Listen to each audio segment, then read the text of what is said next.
આજે પહેલો ટોપિક ભણવો છે બેટા અર્ધધાતુઓમાં વિદ્યુતનું વહન. ચલો બેટા આઈએમપી ટોપિક કરો. જે લોકો લઈ બેઠા હોય પીડીએફ એ લોકો આઈએમપી કરશે. અર્ધધાતુઓમાં વિદ્યુતનું વહન આઈએમપી છે બેટા. બરાબર. જો બેટા હજુ પણ કેટલા લોકોને એ ખબર નથી કે આપણે પ્રશ્નમાં શું લખવાનું.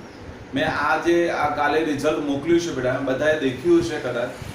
તો કેટલાક લોકો શું ખબર મટીરિયલમાં જેવું લખ્યું જેવા ટોપિક લખ્યા ને બધા લખી દે છે. એટલે કમસે કમ પ્રશ્નને સમજો તો ખરા કે આપણે શું લખવાનું છે, પ્રશ્ન ક્યાં એન્ડિંગ થાય છે એ પણ સમજવું જરૂરી છે મારા દીકરા. તો અહીંયા પણ આપણે સમજીશું બેટા તો અર્ધધાતુઓમાં વિદ્યુતનું વહન. તો પહેલા તો આપણે બધાને ખબર કે ભાઈ અર્ધધાતુઓ, જો બેટા પોઈન્ટ સાથે તૈયાર કરાવશું, બધા તૈયાર કરીશું આપણે. અર્ધધાતુ આપણને ખબર છે બેટા 14મા સમૂહમાં આવેલી છે. મેક્સિમમ અર્ધધાતુ કયા સમૂહમાં આવેલી છે બેટા? 14મા. અર્ધધાતુઓમાં આપણે ભણીને આવ્યા. શું ભણીને આવ્યા બેટા? યાદ કરો. કાલનો પોઈન્ટ આપણે યાદ કરીશું કે બેટા આપણે ભણીને આવ્યા સંયોજકતા પટ. યાદ કરજો બધા. સંયોજકતા પટ અને વાહકતા પટ જે છે એ વચ્ચેનું અંતર કેવું હોય છે બેટા? ઓછું હોય છે. બરાબર. એટલે સાદી ભાષામાં કહીએ ધાતુઓ કરતા વધારે હોય છે અને અધાતુઓ કરતા કેવું હોય છે બેટા? ઓછું હોય છે. માટે આપણી જે અર્ધધાતુઓ છે એ અર્ધધાતુઓ ઓછા વત્તા પ્રમાણમાં, યાદ રાખીશું મારા દીકરાઓ, ઓછા વત્તા પ્રમાણમાં શું કરે છે બેટા? તો યાદ રાખીશું બેટા વિદ્યુતનું વહન કરે છે. બહુ વધારે પ્રમાણમાં નહીં પણ ઓછા વત્તા પ્રમાણમાં. એમાં બે ધાતુઓ મહત્વની છે. એ બે ધાતુઓ તમને ખબર હોવી જોઈએ બેટા. કઈ બે ધાતુઓ? તો જેનો વધારે એક છે બેટા સિલિકોન અને બીજી છે બેટા જર્મેનિયમ. યાદ રાખીશું બેટા. આ બે નામો યાદ રાખજો અર્ધધાતુઓમાં. કયા કયા? સિલિકોન અને જર્મેનિયમ. કયા બે યાદ રાખજો બેટા? સિલિકોન અને જર્મેનિયમ. હવે એને કીધું કે આ વાહકતા છે ને બેટા બહુ ઓછી છે, એટલે આ વાહકતા આપણે કોઈ ઉપયોગમાં ના લઈ શકીએ. એટલે આપણે સિલિકોન અને જર્મેનિયમનો ઉપયોગ કરવો હોય તો શક્ય નથી બેટા.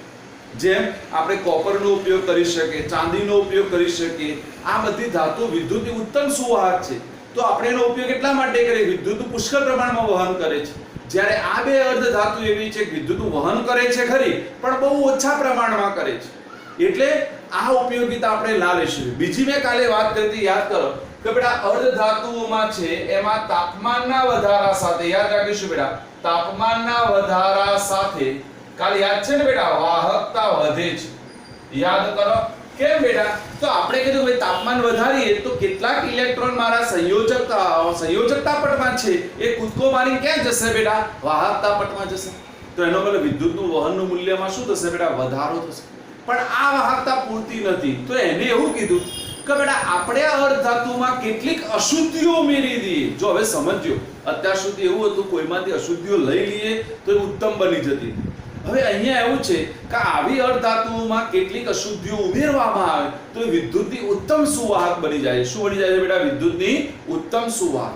તો આપણને સાહેબ અશુદ્ધિઓ ઉમેરવાની તો યાદ રાખજો બેટા. હવે મોસ્ટ ઇમ્પોર્ટન્ટ વ્યાખ્યા છે કે અર્ધધાતુઓમાં, યાદ રાખો બેટા, અર્ધધાતુઓમાં અશુદ્ધિઓ ઉમેરી વાહકતા વધારવાની પદ્ધતિને ડોપિંગ કહે છે. યાદ રાખીશું વ્યાખ્યા બેટા. શું આવશે? અર્ધધાતુઓમાં અશુદ્ધિઓ ઉમેરી વાહકતા વધારવાની પદ્ધતિને ડોપિંગ, ડ્રોપિંગ નહીં, ડોપિંગ કહેવાય. શું કહેવાય બેટા? ડોપિંગ. શું કહેવાય બેટા? ડોપિંગ. ડન.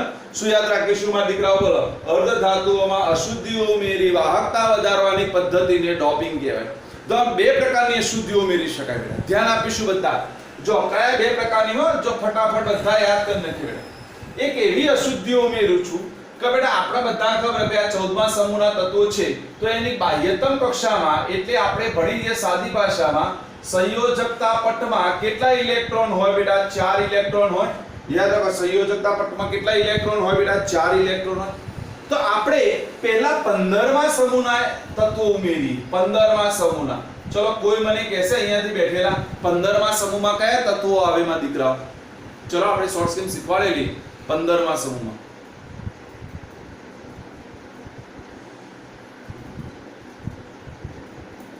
ના બેટા, એ 13મો સમૂહ આવે ને, કાશી જઈને સ્થાન લે. કાશી જઈને સ્થાન લે તો આવશે બેટા, આર્યો આવશે, 14મો આવે. નપાસબી કયો આવે બેટા? નપાસબી આવે. હા, જો યાદ રાખો બેટા, કે ભાઈ કયો આવશે? 15મો બેટા નપાસબી આવે. કયો આવે બેટા? નપાસબી. યાદ હોય તો યાદ છે ને? NPASSB અને BI કયા કયા આવશે બેટા? નપાસબી, NPASSB અને BI. અને જો બીજો છે મારે 13મો સમૂહ, ધ્યાન આપીશું બેટા. 13મો સમૂહ એટલે આપણે કીધો તો યાદ હોય તો બાલ ગોઈન્ટાલ. કયો આવશે બેટા? બાલ ગોઈન્ટાલ. હા, અસવાન નહીં કોઈ. કયો બેટા? બાલ ગોઈન્ટાલ. અસવાન ને મહિમા તો મહિમા અસવા લાગી. હા બેટા, હશે બેટા. અમાર જેવું છે ને, તમારે વારા આવશે. હા, કે તમે 40 વર્ષના તો બધા વાર માથામાં જતા ના રદ થઈ રહ્યું બેટા. ચલો બેટા, ચલો બેટા, ડન માં દીકરા, યાદ રહ્યું માં દીકરા? તો ફરીથી જો હવે મારે શું કરવાનું સમજી લો. પહેલા આટલું ખબર પડી બેટા કે બેટા કોઈ પણ અર્ધ ધાતુઓ છે એમાં શું છે તો સંયોજકતા પટ અને વાહકતા પટ વચ્ચેનું અંતર ઓછું છે. પણ ઓછું એટલે કેટલું? તો યાદ રાખજો બેટા, ધાતુઓ કરતા વધારે અને અધાતુઓ કરતા કેવું છે બેટા? ઓછું. માટે થોડા વધતા પ્રમાણમાં એ વિદ્યુતનું વહન કરે છે, પણ આ વહકતાને આપણે ઉપયોગમાં લઈ શકીએ નહીં. તાપમાન વધારા સાથે આ વાહકતા વધે છે બેટા. ચોથું યાદ રાખીશું બેટા કે આ અર્ધધાતુઓમાં કેટલીક અશુદ્ધિઓ ઉમેરવામાં આવે અને એમની વાહકતા વધારવામાં આવે તો આ પદ્ધતિને આપણે શું કહીશું બેટા? ડોપિંગ કહીશું. શું કહીશું બેટા? ડોપિંગ. ડોપિંગ માટે બે સમૂહનો ઉપયોગ કરવામાં આવે, એક 15મા સમૂહનો અને એક 13મા સમૂહનો. કયો બેટા? 15મા સમૂહનો અને 13મા સમૂહનો. કારણ વચ્ચે 14મા સમૂહના તત્વો એટલે અર્ધધાતુઓ સિલિકોન અને જર્મેનિયમ એમાં આવી જશે. જો હવે 15મા સમૂહના તત્વો આપણે ઉમેરીએ, બધા ધ્યાન આપજો. આને ફિઝિક્સ સાથે લેવા દેવા છે. અહીંયા કેટલીક ફિઝિક્સની વસ્તુઓ આવશે બેટા, એટલે સમજી લો. તો માની લો કે બે 15મા સમૂહના તત્વો ઉમેર્યા બેટા. તો 15મા સમૂહના તત્વોમાં આપણે ભણીને આવ્યા બેટા બાહ્યતમ કક્ષામાં કેટલા ઇલેક્ટ્રોન હોય? તો આપણે ખબર બેટા બાહ્યતમ કક્ષા એટલે જેને આપણે સંયોજકતા પટ કહીએ બેટા. આ સંયોજકતા પટમાં 5 ઇલેક્ટ્રોન હશે. કેટલા હશે બેટા? 5. 15મો સમૂહ એટલે કેટલા હશે? 5. હવે સિલિકોન અને જર્મેનિયમની બાહ્યતમ કક્ષામાં કેટલા ઇલેક્ટ્રોન છે બેટા? 4. તો હવે શું થશે કે આના 4 ઇલેક્ટ્રોન સાથે સહસંયોજક બંધ બનાવશે. ફરીથી જો આની બાહ્યતમ કક્ષામાં કેટલા છે બેટા? 5. આની બાહ્યતમ કક્ષામાં કેટલા? 4. તો આના 4 એ આના 4 સાથે શું બનાવશે બેટા? સહસંયોજક બંધ. છતાં પણ એક ઇલેક્ટ્રોન પડ્યો રહેશે. પડ્યો રહેશે કેમ? ટોટલ ઇલેક્ટ્રોન કેટલા થયા? 4 + 5 કેટલા થયા? 9. 9 માંથી 8 એ શું બનાવી દીધો બેટા? સહસંયોજક બંધ બનાવી દીધો. તો એક ઇલેક્ટ્રોન શું થયો બેટા? પડી રહ્યો. અને આપણે બધાને ખબર જે એક ઇલેક્ટ્રોન પડી રહેશે એ ઇલેક્ટ્રોનને બેટા હા યાદ રાખજો એટલે 4 + 4 યાદ રાખવા માટે હું લખી દઉં. એ શું બનાવશે બેટા? સહસંયોજક બંધ બનાવશે. જ્યારે એક ઇલેક્ટ્રોન છે, એક ઇલેક્ટ્રોન વિસ્થાનીકૃત ઇલેક્ટ્રોન કહેવાય. કયો કહેવાય બેટા? વિસ્થાનીકૃત ઇલેક્ટ્રોન પડ્યો રહેશે અને એના કારણે એ વિદ્યુતનું શું કરશે બેટા? વહન કરશે. એટલે વિદ્યુતનું ઉત્તમ વાહક બની જશે. બોલો ખબર? વધારાના ઇલેક્ટ્રોન. તો એનો મતલબ એને વિદ્યુતનું વહન કોના કારણે કર્યું? તો એમાં રહેલા વધારાના ઇલેક્ટ્રોનને કારણે, ઋણ વીજભારને કારણે કર્યું. માટે આને યાદ રાખીશું બેટા નેગેટિવ. યાદ રાખો નેગેટિવ વાહક કહેવાય અને એટલા માટે એને n પ્રકારનો વાહક કહેવામાં આવે છે. કયા પ્રકારનો બેટા? n પ્રકારનો વાહક. n ફોર નેગેટિવ પ્રકારનો વાહક કહેવામાં આવે. કયો કહેવાય બેટા? નેગેટિવ પ્રકારનો. એટલે ઋણ વીજભારને કારણે વિદ્યુતનું વહન થયું. બોલો પહેલા આટલા સુધી ખબર પડી? ફરીથી કહું ટોપિક લાંબો છે, મોટો છે બેટા. તમે પેજ દેખશો PDF માં તો ખબર પડશે બેટા. પહેલા અર્ધવાહકોમાં વિદ્યુતનું વહન છે, એના પછી પોઈન્ટ આપે છે ઇલેક્ટ્રોન સમૃદ્ધ વિદ્યુતનું વહન છે. એટલે આ ઇલેક્ટ્રોન સમૃદ્ધ થયો. સમૃદ્ધનો મતલબ એક ઇલેક્ટ્રોન વધારે છે. પછી આ બાદ 13મો સમૂહ એડ કરીશું એટલે ઇલેક્ટ્રોન ઉણપ વિદ્યુતનું વહન છે. કારણ કે એક ઇલેક્ટ્રોનની ત્યાં ઉણપ આવશે એના કારણે વિદ્યુત, ત્યારે પોઈન્ટ પૂરો થશે. પણ એને યાદ રાખવા માટે આ સરળ મેથડો શીખવાડું છું. ફરીથી દેખી લો માં દીકરાઓ એટલે આવડી જાય માં દીકરાઓ. ફરીથી દેખો માં દીકરાઓ. ચલો પહેલું શું યાદ રાખજો બેટા? અર્ધધાતુઓ એ પહેલું શું યાદ રાખવાનું? ફરી દેખી લો બેટા કે સંયોજકતા પટ છે અને વાહકતા પટ છે એના વચ્ચેનું અંતર ઓછું છે. ઓછું એટલે યાદ રાખો ધાતુઓ કરતા તો વધારે પણ અધાતુઓ કરતા કેવું છે બેટા ઓછું. માટે કેટલાક ઇલેક્ટ્રોન એના સંયોજકતા પટના છે વાહકતા પટમાં જઈ શકે છે એટલે વિદ્યુત વહન કરી શકે છે પણ આ વાહકતાનું મૂલ્ય બહુ ઓછું છે બેટા.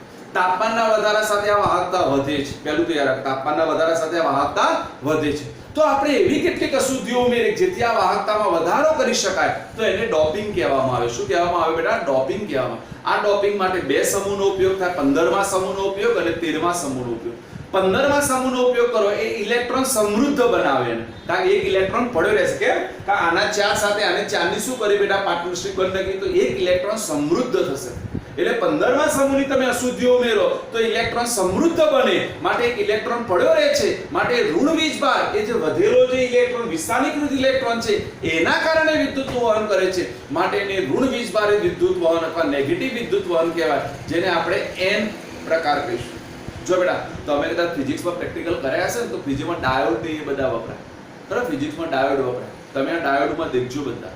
હવે ફિઝિક્સમાં પ્રેક્ટિકલ હા હજુ તો ફિઝિક્સ પ્રેક્ટિકલ બરાબર કર્યા હોય તો ખબર ને કામ બોગાલ જે બે સવાડી નવું હું લાયા હે ને. તો આ ડાયોડ હોય બેટા આપણા ઘરમાં જેટલી સર્કિટ છે ઇલેક્ટ્રોનિક એ બધી ડાયોડ વગર શક્ય જ ના બને બેટા. આપણા ઘરની કોઈ પણ સર્કિટ એમાં ડાયોડ હોય આજે ના હોય તો એલઈડી ટીવી હોય ને એનું ખોલ દેવાનું ઊંધું પાડીને ચેક કરવાનું ડાયોડ છે કે નથી ખબર પડે બેટા આપણે. બરાબર ના ખબર તો પડવી જોઈએ. હા દીપા બેટા સાચી વાત ને. ચલો બેટા હા મામા મારવા લે પછી મામાને ઘેર જવાની એલઈડી ખોલીને બેસી છીએ તો મામા મારવા લે જે મારતા દાંતીવાડાથી અમદાવાદ લાવે. હા દીકા ઓમ બરાબર ને ઓમ પટેલ સુંધિયામાં એલઈડી ખોલ નાખ ઓમ. હા પપ્પા મારવા લે દાદા મારવા લે. હા હા પંકજ મારવા લે હો એ સાચી વાત. બારો પાડી ન તારો. ચલો બેટા હવે આપણે 13મા સમૂહનો યાદ કરીએ. જો બધાને લોજિકલી ખબર પડી જશે. જો 13મો સમૂહ સમજવાનું છે એના કેટલાક વાક્યો છે ને અઘરા છે. પીડીએફ પર વાંચશો ને ત્યારે જયેશ પટેલ 100% યાદ આવશે એની 101% ગેરંટી બેટા. જો 13મા સમૂહમાં શું થાય ચલો આપણે ખબર છે પેલી સંયોજકતા કક્ષામાં કેટલા ઇલેક્ટ્રોન રહેલા હોય એમાં દીકરાઓ બોલો.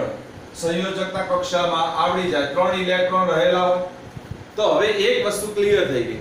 જો આના 4 આના કેટલા 3 ટોટલ ઇલેક્ટ્રોન કેટલા થયા બેટા 7. તો આપણે ભણી ગયા કે અષ્ટક તત્વ પૂર્ણ કરવા માટે કેટલા ઇલેક્ટ્રોન જોઈએ 8 જોઈએ.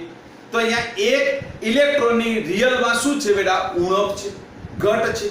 હવે એક ઇલેક્ટ્રોનની ઘટ હોય તો એના ઉપર કયો ચાર્જ આવે કોઈ મને કહેશે બેટા? એક ઇલેક્ટ્રોનની ઘટ હોય એના ઉપર હંમેશા કયો ચાર્જ હોય? પ્લસ ચાર્જ હોય બેટા પોઝિટિવ હોય. હા ઇલેક્ટ્રોનની વધારો હોય તો એના ઉપર નેગેટિવ ચાર્જ હોય. ઇલેક્ટ્રોનની ઘટ હશે તો એના ઉપર કયો ચાર્જ હોય બેટા? પોઝિટિવ ચાર્જ હોય. રિયાલિટી છે એ તો ખબર છે ને બધાને બેટા કે નથી ખબર? હા ભાઈ આ કેટલાક લોકો તો બોલતા જ નથી પ્રેક્ષક ગણ જેવા બેહી રહ્યો છો. નિધિ જોશી માં દીકા ખબર છે ને આ બધું ભણાવું છું એ બધું યાદ છે કે બધું હરી હા તો બરાબર નકા હરી આમાં હિમાની તો બધું યાદ હો. હિમાની ખાઈ બેઠી છે શ્રીખંડ પૂરી મારી બેટી એ માગી લાવી છે બાજુમાંથી દુકાનવાળાની વાત લગાવીએ છે. ચલો બેટા તો અહીંયા દેખો હવે સમજો કે બેટા 4 + 3 7 ઇલેક્ટ્રોન. જો હવે દીપા હિમાની મહિમા બધાને કહ્યું હવે જે પોઈન્ટ છે એને સમજવાનું છે એનું કેટલીક આકૃતિ દોરી સમજાવવાનો પ્રયત્ન કરું છું બેટા. ન તો એ વાક્ય રચના એટલી ખરાબ છે જેની કોઈ મર્યાદા નહીં બેટા. એટલે સમજજો બધા. જો હવે શું થાય માની લો કે આ મારી અર્ધ ધાતુઓ છે બેટા. સમજ હવે થયું શું કે અહીંયા એક ઇલેક્ટ્રોનની ઉણપ છે. કીધું 4 + 3 એટલે 7 ઇલેક્ટ્રોન. અહીંયા એવું પ્લેસ છે આ પ્લેસ એવું લઈ લો કે હું ત્યાં કહી દઉં છું બેટા ઇલેક્ટ્રોનની શું છે બેટા ઉણપ છે. તો આ ઇલેક્ટ્રોનની ઉણપ પૂર્ણ કરવા માટે થશે શું તો બાજુમાંથી એક ઇલેક્ટ્રોન ત્યાં મૂવ થશે. જોજો સમજો હું જે કહું છું. હવે જે ઇલેક્ટ્રોનની ઉણપ છે તે આપણને ખબર હોવી જોઈએ શું ઉત્પન્ન થશે ખબર છે? રિક્ત ક્ષતિ ઉત્પન્ન થશે. યાદ આવે રિક્ત ક્ષતિ એટલે ખાલી જગ્યા. કે જ્યાં ઇલેક્ટ્રોનની ઉણપ છે તે ખાલી જગ્યા રહેવાની. હવે ખાલી જગ્યા રહેશે ત્યારે રિક્ત ક્ષતિ ઉત્પન્ન થશે. હવે એ રિક્ત ક્ષતિ પૂર્ણ કરવા માટે બાજુમાંથી ઇલેક્ટ્રોન ટ્રાન્સફર થશે. હવે વિચાર કરો આ ઇલેક્ટ્રોન અહીંયા આવી જાય તો હવે અહીંયા શું ઉત્પન્ન થાય બેટા? હવે અહીંયા રિક્ત ક્ષતિ ઉત્પન્ન થાય. તો પાછો ઇલેક્ટ્રોન અહીંયા આ બાજુથી આવે તો જેમ જેમ ઇલેક્ટ્રોન આ બાજુ આવતો જાય એમ એના ઓપોઝિટ સાઈડમાં રિક્ત ક્ષતિ ઉત્પન્ન થાય. પેલો આ ખબર પડી બધાને બેટા? હું હજુ કહું ફિગર એટલા માટે દોરું છું ખબર પડે. નહીતર વાક્ય રચના તો એટલી જોતા છે ને ચોપડીઓની કે તમને છે ને બે ગોથો મરાઈ દે છે. પેલા તો સમજી જ નહીં શકો કે આ રિક્ત ક્ષતિ આમાં આવી ક્યાંથી બેટા? કેમ હું ખાતો તો સાલા એ તો એવું રહેવા બેટા. ગામડામાં તો એવું જ જોઈએ. હા કમર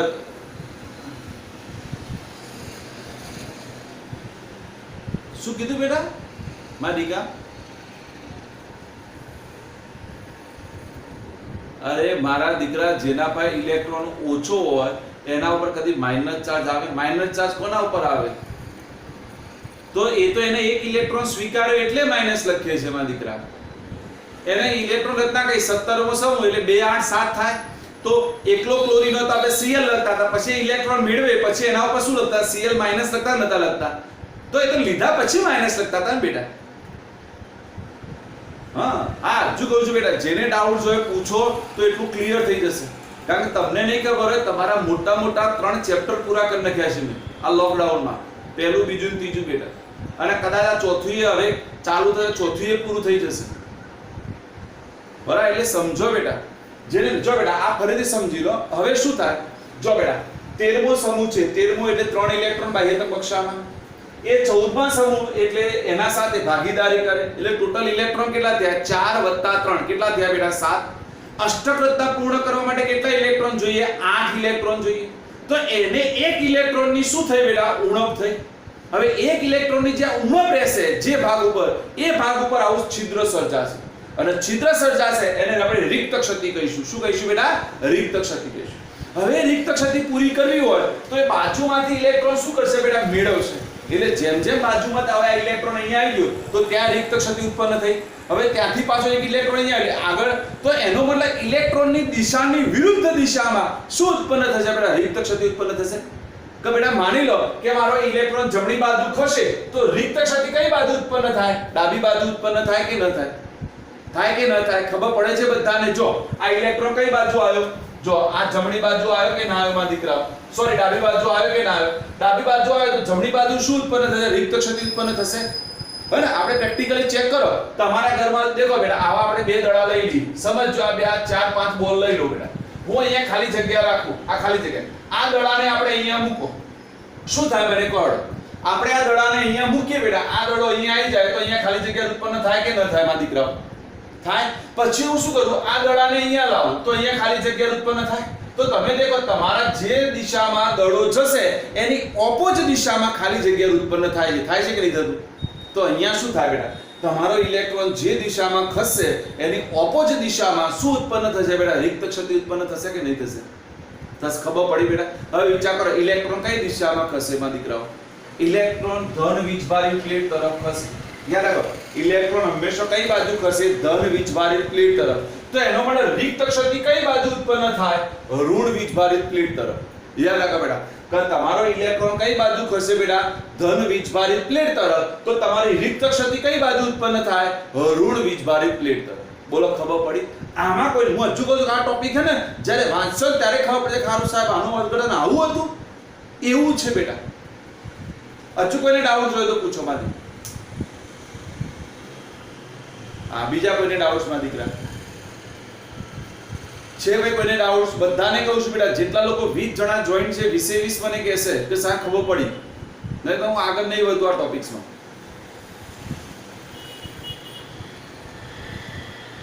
હા, આ કોણ આવું બોલ્યું? પીધેલ અડધી બોટલ મારી બેઠો એવું અવાજ આવ્યો. વિશાલ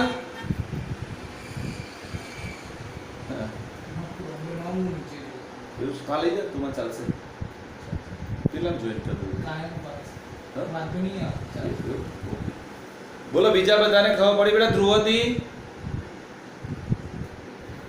ધ્રુવતી મૈત્રી બંને, બોથ મૈત્રી. એક જ મૈત્રીનો અવાજ આવે, બીજી મૈત્રી તો ખોવાઈ ગઈ. કેશવી બેટા, કેશવી, વિદિશ, વિદિશ, અને પેલી રિયા ડબોડી, રિયા ડબોડી ક્યાં ગઈ? ખબર પડી માધિકા? બરાબર. જો બેટા આ વખત બધાએ 50 માર્કનું પેપર બહુ સારું લખ્યું છે. મને આનંદ થયો કે લોએસ્ટ માર્ક સૌથી કહેવાય ને, લોએસ્ટ માર્ક ઓછા છે, એટલે આવું પેપર લખો તો આનંદ છે. આ વખત બહુ સારું બધા પેપર લખ્યું છે, ઓલ ઓવર બધા એકંદરે. બરાબર, એટલે આવા પેપર બેટા ક્યાંક તો કપાયો છે, ક્યાંક તમે તારા તો 1 માર્ક્સ મને યાદ છે, તારા અભિસરણના ઉપયોગોમાં ગયો છે બેટા. મેં ફરીથી યાદ કીધું ભાઈ અભિસરણના ઉપયોગો મેં શીખવાડ્યા હતા. મેં કીધું પોલિમર વાળું લખશો તો તમને એક જ માર્ક્સ મળે, પેલા ઉપયોગો પ્રયોગો લખવા પડે, ફૂલ વાળા, રક્તકણ વાળા ને બધું લખવું પડે. તારું તો મને યાદ છે, તે તો પોલિમર ની એક લખ્યું છે. કોનું? ના બેટા મેં લખેલું છે ડાયરીમાં, મારી ડાયરીમાં બધાના પોઈન્ટ્સ મેં લખેલા છે આ વખત. બરાબર, કારણ કે તમે નાની ભૂલો કરો છો મારા દીકરાઓ, નાની એ ભૂલો ના થવી જોઈએ મારા દીકરાઓ. બરાબર, એટલે હજુ કહું છું બેટા થોડી ભૂલો આપણે સમજીશું. હજુ આપણે પ્રેક્ટિકલી ત્યાં ઓફિસ મળીશું એટલે હું તમને લાઈવ સમજાવીશ તો વધારે ખબર પડશે. કે અહીંયાથી બોલું તો કદાચ ખબર ના પડે અમુક વસ્તુઓ. એવો જ આ પોઈન્ટ છે, તો આ પોઈન્ટ સૌથી અગત્યનો છે મારા દીકરાઓ. ડન, બોલો હવે ખબર પડી ગઈ. બે ઓપોઝ કેમ થાય ખબર પડે બેટા, કે એક આમ જાય છે તો પેલું આમ જાય છે, તો એનો મતલબ બંને ઓપોઝ દિશામાં હોય. હવે વિચાર કરો કે અહીંયા ઇલેક્ટ્રોનની ઉણપ છે. હવે ઇલેક્ટ્રોનની ઉણપ છે તો મેં કીધું એના ઉપર કયો ચાર્જ આવે? ધન વીજભાર આવે. તો આવી બેટા જે પ્રકારનું વહન છે એને પોઝિટિવ વહન કહેવામાં આવે. કયું વહન કહેવામાં આવે બેટા? પોઝિટિવ. માટે એને પી પ્રકારનું વહન કહેવામાં આવે. કયું કહેવાય બેટા? પી પ્રકાર. આ કયો હતો બેટા? એન પ્રકાર. આ કયો હતો બેટા? પી પ્રકાર. તમારે આટલો સુધી આમાં લખવું પડે મારા દીકરા. બોલો ખબર પડી ગઈ? પડી ગઈ. હવે જો બધા ટોટલ એમસીક્યુ છે. હવે ઢગલાબંધ એમસીક્યુ આપણે આપેલા છે, બધા પોઈન્ટ આઉટ કરેલા છે. જો એમાં પહેલી વાત છે, તમે ચેક કરો બેટા, બધા લઈને બેઠા હોય તો ડાયોડ છે. પહેલો છે બેટા ડાયોડ. તો ડાયોડમાં શું કરવામાં આવે? તો ડાયોડમાં આવા એન પ્રકાર અને પી પ્રકારના વિદ્યુત વાહકોને ભેગા કરવામાં આવે. જો તમે કદાચ લેબમાં જાઓ, ફિઝિક્સ લેબમાં બેટા, તો તમે દેખજો બેટા, આ ડાયોડ આવો હોય. હું તમને આખો દોરીને બતાવું.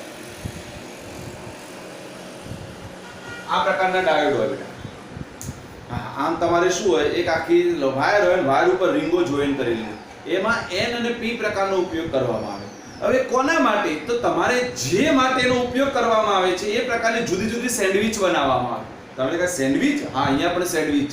એટલે બે એન ની વચ્ચે એક પી હોય, બે પી ની વચ્ચે એક એન હોય, તો સેન્ડવિચ થઈ કે ના થઈ બેટા? કતામાં, હા ને? પાછું ખાવા ના હોય એટલે પાછી કેટલાકને ભૂખ લાગશે. હા, હિમાની બાદિકા નહીં પણ બેટા એનું નામ જ છે, એ ટ્રાન્ઝિસ્ટર ને સેન્ડવિચ ટ્રાન્ઝિસ્ટર જ કહેવાય બેટા. એનું નામ જ છે. હું શું કરું માધિકા? એનું નામ હોય તો બરાબર ને? શું થયું?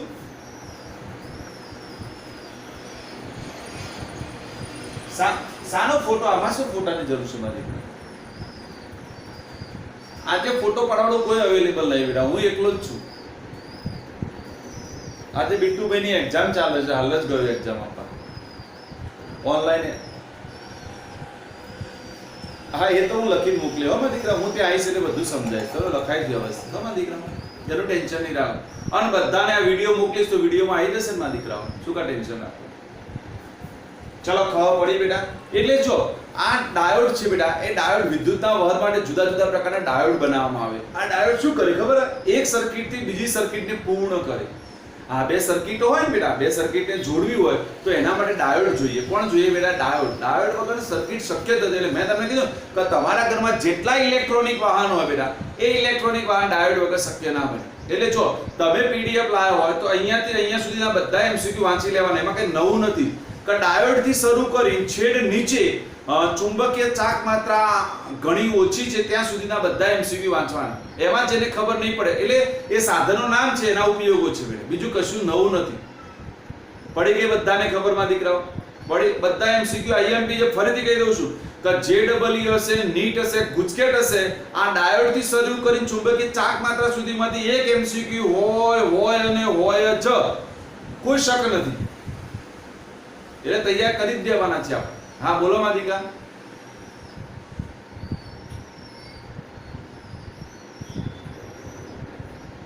ના, એ આખો પ્રશ્ન છે, છેલ્લો પ્રશ્ન એ હું ચલાવું છું હમણાં હાલ બેટા. એ તમારો આજનો છેલ્લો પ્રશ્ન, એટલે આપણું આ ચેપ્ટર પૂરું. ચલો, ચુંબકીય ગુણધર્મને આધારે વર્ગીકરણ. જો બેટા, ચુંબકીય ગુણધર્મને આધારે આપણે વર્ગીકરણ કરીએ પદાર્થોનું, તો એને 5 પ્રકારમાં વહેંચવામાં આવે. એટલે એનો મતલબ ચુંબકીય ગુણધર્મ એ દ્રૌપદી થાય, તો એના 5 પાંડવો કયા કયા? તો આપણે આ 5 પાંડવોના નામ યાદ રાખવાના, બરાબર ને? આપણામાં કોઈ દ્રૌપદી નહીં ને, જેને 5 ઘરવાળા હોય છે? કોઈ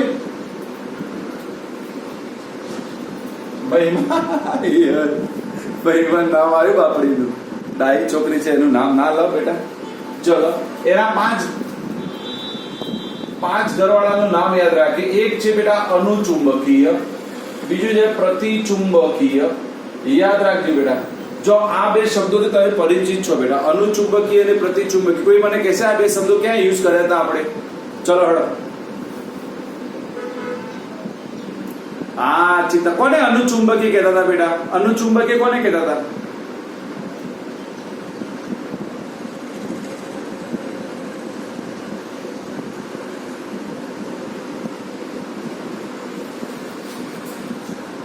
ના ના ના, હજુ પ્રોપર વર્ડ્સ નથી આવ્યો.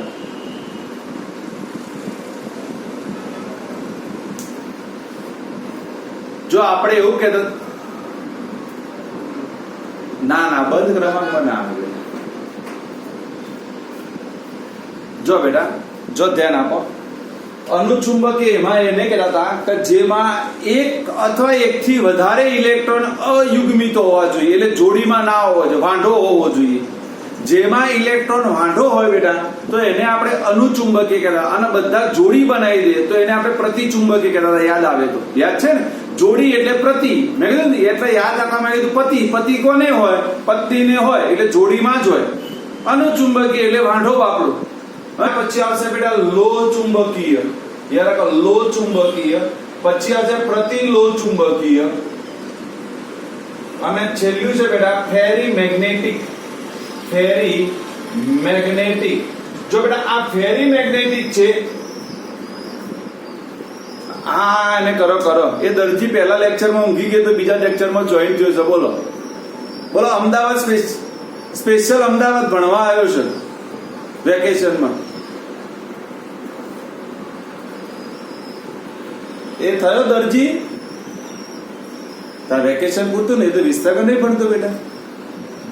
ચલો બેટા, તો યાદ રાખો, ચુંબકીય ગુણધર્મને આધારે પદાર્થના કેટલા પ્રકાર બેટા? 5. જો આ ટોપિક ભણાવો એટલે મારો આજનું પોઈન્ટ પૂરું થઈ જાય, ચેપ્ટર પૂરું થઈ જાય, બરાબર? ચુંબકીય ગુણધર્મને આધારે પદાર્થના કેટલા પ્રકાર બેટા? 5. કયા કયા 5 પ્રકાર બોલો? અનુચુંબકીય, પ્રતિચુંબકીય, લોહ ચુંબકીય, પ્રતિલોહ ચુંબકીય અને ફેરી મેગ્નેટિક. જો બેટા આ લોહ ચુંબકીયનું બીજું પણ નામ છે, એને ફેરોમેગ્નેટિક કહેવાય. યાદ રાખજો બેટા, એને શું કહેવાય બેટા? ફેરોમેગ્નેટિક. એટલે ફેરોમેગ્નેટિક અને ફેરી મેગ્નેટિક બે નામ છે. ફેરો અને ફેરી ખબર પડી ગઈ? આપણે પેલા હતા ને, પેલી બે બહેનો હતી, ફેનિકું નામ હતું એનું, ફેરી ફોરમ. હા, એ મારે ફેરો ના ફેરી, બરાબર? એટલે આપણે યાદ રાખવાનું, ફેરો ને ફેરી. ચલો, તો યાદ કરો, ચુંબકીય ગુણધર્મને આધારે કેટલા પ્રકાર પદાર્થના બેટા? 5. કેટલા પ્રકાર બેટા? 5. નામ બોલો. ચલો 5 આંગળીઓ તૈયાર કરો. અનુચુંબકીય, પ્રતિચુંબકીય, લોહ ચુંબકીય, પ્રતિલોહ ચુંબકીય અને ફેરી મેગ્નેટિક. લોહ ચુંબકીયને કહેવાય ફેરોમેગ્નેટિક. શું કહેવાય બેટા? ફેરોમેગ્નેટિક. જો બેટા યાદ રાખો, એમાં આ અનુચુંબકીય અને પ્રતિચુંબકીય યાદ રાખજો. કયા બે ની વાત કરું? કોમન જેટલા પોઈન્ટ છે બંનેના લઈ લઉં છું. કે બેટા અનુચુંબકીય અને પ્રતિચુંબકીય છે એ નિર્બળ આકર્ષણ બળ ધરાવે. યાદ રાખવાનું, એનું ચુંબકીય ક્ષેત્રમાં નિર્બળ આકર્ષણ બળ હોય, જ્યારે લોહ ચુંબકીય અને પ્રતિલોહ ચુંબકીય છે એનું ચુંબકીય ક્ષેત્રમાં પ્રબળ આકર્ષણ હોય. યાદ રાખો, કેવું હોય બેટા? પ્રબળ આકર્ષણ. જો બેટા આ એક જ ચાર્ટમાં હું આખો પોઈન્ટ 4 ગુણનો ભણાવું છું, એને સમજવાનો પ્રયત્ન કરજો, ઝડપી આવડી જશે બેટા, બરાબર? ફરીથી કહું છું બેટા, કે અનુચુંબકીય અને પ્રતિચુંબકીય છે એ બંને નિર્બળ આકર્ષણ બળ ધરાવે ચુંબકીય ક્ષેત્રમાં, જ્યારે બંનેના કેવા હોય બેટા? પ્રબળ આકર્ષણ બળ હોય. કેવા હોય બેટા? પ્રબળ. હવે આપણે શીખવાડ્યું તો યાદ કરો તો એકલા અનુચુંબકીયની વાત કરું તો એમાં એક કે તેથી વધારે, યાદ રાખીશું બેટા, એક કે તેથી વધારે અયુગ્મિત ઇલેક્ટ્રોન હોય. શું હોય બેટા? એક કે તેથી વધારે શું હોય બેટા? અયુગ્મિત ઇલેક્ટ્રોન હોય. એટલે અયુગ્મિત ઇલેક્ટ્રોન હોય તો એની ચુંબકીય ચાક માત્રા ગણી શકાય. આપણે ગણતા હતા, યાદ કરો હળો, સૂત્ર પણ બધાને આવડે છે, યાદ છે ને? ચુંબકીય ચાક માત્રા ગણવાનું સૂત્ર √n બ્રેકેટમાં n+2. યાદ હોય તો ચુંબકીય ચાક માત્રા ગણવાનું સૂત્ર કયું બેટા? n બ્રેકેટમાં n+2, જ્યાં n બરાબર અયુગ્મિત ઇલેક્ટ્રોનની સંખ્યા. શું આવશે બેટા? અયુગ્મિત ઇલેક્ટ્રોનની સંખ્યા. તો ચલો પહેલું અનુચુંબકીયમાં યાદ રાખીએ કે ભાઈ અનુચુંબકીય છે એ નિર્બળ આકર્ષણ બળો ધરાવે છે. નિર્બળ આકર્ષણ બળ ધરાવે એટલે એનો મતલબ એના એક કે તેથી વધારે અયુગ્મિત ઇલેક્ટ્રોન છે. એનું આકર્ષણ બળ કાયમી હોતું નથી બેટા. એ જ્યારે ચુંબકીય ક્ષેત્ર હટાવી લેવામાં આવે એટલે આકર્ષણ બળ પણ રદ થઈ જાય. હા, એટલે ચુંબકીય ક્ષેત્રની હાજરીમાં જ આકર્ષણ બળ જોવા મળે, નહીં તો આકર્ષણ બળ જોવા મળશે નહીં. બીજું, એક કે તેથી વધારે શું હોવા જોઈએ? અયુગ્મિત ઇલેક્ટ્રોન હોવા જોઈએ. એટલે એની ચુંબકીય ચાક માત્રા હોય અને હોય જ. તો ચુંબકીય ચાક માત્રા ગણવાનું સૂત્ર કયું બેટા? તો √n બ્રેકેટમાં n+2, જ્યાં n બરાબર અયુગ્મિત ઇલેક્ટ્રોનની સંખ્યા. શું થશે? n બરાબર અયુગ્મિત ઇલેક્ટ્રોનની સંખ્યા. બોલો, આવડી ગયું પહેલાની? અનુચુંબકીય બધાને ખબર પડી ગઈ માં દીકરાઓ? પડી ગઈ. ચલો પ્રતિચુંબકીય, તો ચલો પહેલું આવડી ગયું કે પ્રતિચુંબકીય બધા જ ઇલેક્ટ્રોન કેવા હોય બેટા? યુગ્મિત હોય. કેવા હોય? યુગ્મિત. હવે યુગ્મિત ઇલેક્ટ્રોન હોય તો નક્કી છે બેટા એકબીજાની અસરને શું કરે બેટા? નાબૂદ કરે. કારણ કે 1+1/2 હોય તો બીજો -1/2 હશે, એટલે બંનેની ચુંબકીય ચાક માત્રાને શું કરે બેટા? નાબૂદ કરે. એટલે એની ચુંબકીય ચાક માત્રા હંમેશા શૂન્ય હોય. કેવી હોય? ચુંબકીય ચાક માત્રા હંમેશા શૂન્ય હોય. કોની બેટા? પ્રતિચુંબકીયની ચુંબકીય ચાક માત્રા હંમેશા 0 હોય, 0 થી વધારે ના હોય. બોલો, બે આવડી ગયા. કયા કયા બે આવડી ગયા? બોલો, અનુચુંબકીય અને પ્રતિચુંબકીયમાં કોઈને ડાઉટ જોઈએ કાં તો કોઈને ના ખબર પડી હોય મને પૂછશે. છે કોઈ?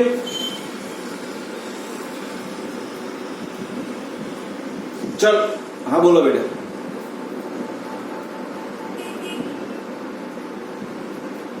તું વ્યવસ્થિત બોલ ને, સંભળાતું નહીં બેટા.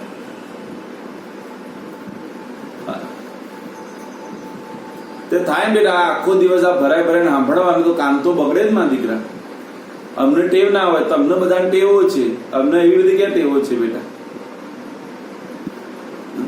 ચાલો બેટા, હવે આવી જાઓ લો ચુંબકીય અને પ્રતિ લો ચુંબકીય. જો આ સમજવા જેવું છે. લો ચુંબકીય એટલે શું બેટા? તો યાર કોઈ પણ વાહક છે, કોઈ પણ ધાતુનો કોઈ પણ નાનો ટુકડો, એને શું કહેવાય? તો યાદ રાખે, એને ડોમેઇન કહેવાય. યાર ડોમેઇન તો પહેલા પૂછાય, ડોમેઇન એટલે શું? યાર ડોમેઇન, તો ડોમેઇન એટલે શું? તો કોઈ પણ ધાતુના નાનો ટુકડો કે જે ચુંબકીય ગુણધર્મ ધરાવે છે તેને ડોમેઇન કહે છે. વન્સ અગેન, ધાતુનો કોઈ પણ નાનો ટુકડો, બોલવાનું છે શું આવશે? ધાતુનો કોઈ પણ નાનો ટુકડો કે જે ચુંબકીય ક્ષેત્ર ધરાવે છે તેને ડોમેઇન કહે છે. વન્સ અગેન બોલાવવામાં દીકરાઓ શું હશે? ધાતુનો એવો નાનો ટુકડો કે જે શું હશે? ચુંબકીય ગુણધર્મ ધરાવે છે તેને શું કહેવાય? ડોમેઇન કહેવાય. શું કહેવાય બેટા? ડોમેઇન. જો લો ચુંબકીય એટલે ફેરોમેગ્નેટિકમાં શું હોય? યાદ રાખો, ફેરોમેગ્નેટિકમાં કે તમારી બધી ડોમેઇન છે એક જ દિશામાં હોય. એટલે એનો મતલબ કે તમારી ચુંબકીય ચાક માત્રા ઉપર જતી હોય તો બધી જ દિશાઓ ઉપરની તરફ હોય. યાર કે પ્રતિ લો ચુંબકીયમાં એટલે ડોમેઇન બધી કેવી હોય? એક જ દિશામાં. હવે ડોમેઇન એક જ દિશામાં હોય તો એનું ચુંબકીય ક્ષેત્ર આ બધા કરતા 5 કરતા સૌથી પ્રબળ શામાં જોવા મળે બેટા? લો ચુંબકમાં જોવા મળે. એટલા માટે આપણે એવા પદાર્થને લો ચુંબક પણ કહીએ છીએ. યાદ છે ને બેટા? લો ચુંબક આપણને ખબર, લોખંડને સરળતાથી આકર્ષે, કારણ કે એનું ચુંબકીય ક્ષેત્ર એટલું પ્રબળ હોય કે સરળતાથી આજુબાજુમાંથી બધાને ખેંચી લાવે. એને એની ડોમેઇનને કારણે, કારણ કે એની ડોમેઇનની દિશા બધી દિશા એક જ દિશામાં. એટલા માટે જો તમે કદાચ પ્રયોગ નહીં કર્યો, કદાચ સાંભળેલું હશે કે આપણે લોખંડનો ટુકડો હોય, લોખંડનો ટુકડો એને જો લોચુંબકની સાથે રાખી મૂકવામાં આવે લાંબા સમયગાળે તો લોખંડનો ટુકડો પણ લોચુંબક બની જાય. કારણ લોખંડના ટુકડામાં એ ડોમેઇન કેવી હોય? અસ્તવ્યસ્ત હોય. કેવી હોય બેટા? અસ્તવ્યસ્ત. પણ એને લોચુંબક સાથે રાખો એટલે પેલી ડોમેન બધી એક જ દિશામાં થઈ જાય. એટલે એક દિશામાં થઈ જાય તો લોખંડ પોતે શું બની જાય બેટા? લોચુંબક બની જાય. શું બની જાય બેટા? લોચુંબક. એટલા માટે પહેલા શું કરતા, મેં કરેલો છે આ પ્રયોગો. હવે બધા પહેલા શું કરતા, લોખંડ લેતા અને રેલવેના પાટા હોય, રેલવેના પાટા, એ રેલવેના પાટા ઉપર અમે લોખંડ મૂકી આવતા, નાના નાના સિક્કાઓ. એટલે પેલી ટ્રેન એના ઉપરથી પસાર થાય તો એના કારણે શું થઈ જાય, પેલી ટ્રેનની દિશા એક જ દિશામાં હોય ને તો એ જાય બધા પાર્ટ, આખી ટ્રેન જતી રહે, પછી લઈ આવતા તો ચુંબક બની જતું. હાલો, કોને પૂછવું છે બંધિકા? કોઈ હતું? હેલો, કોને ડાઉટ છે બંધિકા? કોઈ નહીં? ભાઈ ડાઉટ હોય તો પહેલા શું ને કોઈ પણ પૂછો એના આપણે નામ કહો, સાહેબ મારું નામ આ છે, મારે કઈ ડાઉટ? કારણ અહીંયા શું મને જેટલા પહેલા જે 3 છે એ જ દેખાય, બાકીના કોઈ દેખાય નહીં બેટા. બરાબર છે? કોઈને ડાઉટ બેટા? નહીં. એટલે જો ડોમેન એક દિશામાં, પ્રતિલો ચુંબકીયમાં, જો પ્રતિલો ચુંબકીયમાં શું થાય ખબર? એક ડોમેન ઉપર હોય તો બીજી ડોમેન ક્યાં હોય? નીચે. ત્રીજી ડોમેન ઉપર હોય તો ચોથી ડોમેન નીચે. પાંચમી ડોમેન ઉપર હોય તો છઠ્ઠી ડોમેન નીચે. એટલે એનો મતલબ જો તમે શીખવા જેવું છે કે એનો મતલબ એકબીજાની ચુંબકીય ચાક માત્રા છે કાં તો ચુંબકીય ગુણધર્મને શું કરે બેટા? નાશ કરે, નાબૂદ કરે. એટલા માટે નામ છે પ્રતિ. જો હંમેશા જ્યાં પતિ આવે ને ત્યાં એનો નાશ થાય બેટા. તમે બધામાં દેખો, જો બપડા અહીંયા શૂન્ય થઈ ગયું, જો અહીંયા પતિ આવે શૂન્ય થઈ ગયું. હવે પતિ આવે ત્યાં બેટાનો નાશ છે, હા ને? એટલે નામ જ પાડ્યું પતિ. પતિ ગયેલો નામ જ. કેવું નામ પાડ્યું? ખરેખર જેને વિચાર્યું છે ને આ શબ્દને બહુ વ્યવસ્થિત વિચાર્યું છે. પતિ નામ જ આપ્યું છે, પતિ. આ મારા પતિ, બાપડું પણ પછી પતિ ગયો પતિ. તો બેટા જો પ્રતિલો ચુંબકીય અને લો ચુંબકીયમાં ખબર પડી ગઈ બેટા. જો લો ચુંબકીય એટલે તમારી બધી ડોમેન કઈ દિશામાં હોય બેટા? એક જ દિશામાં. પ્રતિલો ચુંબકીય એટલે ઉલટ સુલટ, જેટલી ઉપર હોય એટલી જ ક્યાં હોય? નીચે. એટલે ચુંબકીય ચાર્જ માત્ર શું કહી નાખે? ઝીરો કહી નાખે. તો that ફેરીમેગ્નેટિક એટલે શું? તો અસ્તવ્યસ્ત. એટલે એનો મતલબ કે 2 ઉપર હોય તો ઘાટ આવે તો 1 નીચે હોય, પાછી બીજી 2 ઉપર હોય તો 1 નીચે હોય, ઘાટ આવે 3 ઉપર હોય તો એનો મતલબ કે 4 નીચે પણ હોઈ શકે. તો એને ફેરીમેગ્નેટિક કહેવાય કે જેની કોઈ દિશા નથી. ડોમેનની શું નથી બેટા? દિશા નથી. ડોમેનની દિશા ના હોય એને શું કહેવાય બેટા? ફેરીમેગ્નેટિક કહેવાય. કારણ કે એનું ચુંબકીય ક્ષેત્ર કઈ દિશામાં હશે આપણે નક્કી કરી શકીએ નહીં બેટા. બોલો ખબર પડી આ 5 શબ્દોને? ચલો 5 શબ્દોને સમજાવશે પણ બેટા. ચલો અનુચુંબકીય શોર્ટમાં યાદ રાખવાનું. પહેલા તો આપણે અનુચુંબકીય છે અને પ્રતિચુંબકીય છે. એનું ચુંબકીય ક્ષેત્ર નિર્બળ હોય. કેવું હોય બેટા? નિર્બળ. અનુચુંબકીય એટલે એક કે તેથી વધારે અયુગ્મિત ઇલેક્ટ્રોન હોય. એની ચુંબકીય ચાક માત્રા ગણવી હોય તો એની વેલ્યુએશન ગણવા માટેનું સૂત્ર કયું? √n બ્રેકેટમાં n+2, જ્યાં n બરાબર અયુગ્મિત ઇલેક્ટ્રોનની સંખ્યા થશે. આપણે એના દાખલા ગણવાના છે. હું આજે એક દાખલો હમણાં ગણીને બતાવું છું તમને બધાને. બરાબર? ચલો એના પછી આપણે પ્રતિચુંબકીય. પ્રતિચુંબકીયમાં આપણે કીધું બેટા કે બધા જ ઇલેક્ટ્રોન યુગ્મિત હોય. કેવા હોય? યુગ્મિત. માટે એકબીજાની અસરને શું કરે બેટા? નાબૂદ કરે. માટે એની ચુંબકીય ચાક માત્રાની વેલ્યુએશન કેટલી હોય બેટા? 0 હોય. કેવી હોય બેટા? 0. પછી આપણે લો ચુંબકીયમાં શું યાદ રાખવાનું? પહેલું ડોમેન યાદ રાખવાનું. કોઈ ધાતુનો એવો નાનો ટુકડો કે જે ચુંબકીય ગુણધર્મ ધરાવે છે એને ડોમેન કહેવાય. શું કહેવાય એને બેટા? ડોમેન કહેવાય. બરાબર? અને લો ચુંબકીયમાં બધી ડોમેન એક જ દિશામાં હોય. પ્રતિલો ચુંબકીયમાં ઉલટ સુલટ, અડધાની ઉપર હોય તો અડધાની ક્યાં હોય બેટા? નીચે હોય. અને ફેરીમેગ્નેટિકમાં અસ્તવ્યસ્ત હોય. કેવી હોય બેટા? અસ્તવ્યસ્ત. આ શોર્ટ એન્ડ સ્વીટમાં યાદ રાખવાની પદ્ધતિ. 4 ગુણનો પ્રશ્ન પતી ગયો. બોલો બોલો આવડી જાય બધાને? એમાં દીકરાઓ આવડી ગયું બધાને? તો આ તો ટોટલી સંપૂર્ણ થિયરિકલ માહિતી તમારી આ ચેપ્ટરની પૂરી થઈ ગઈ મારી ટોટલી. બરાબર? ચેપ્ટર નાનું છે, સરળ છે.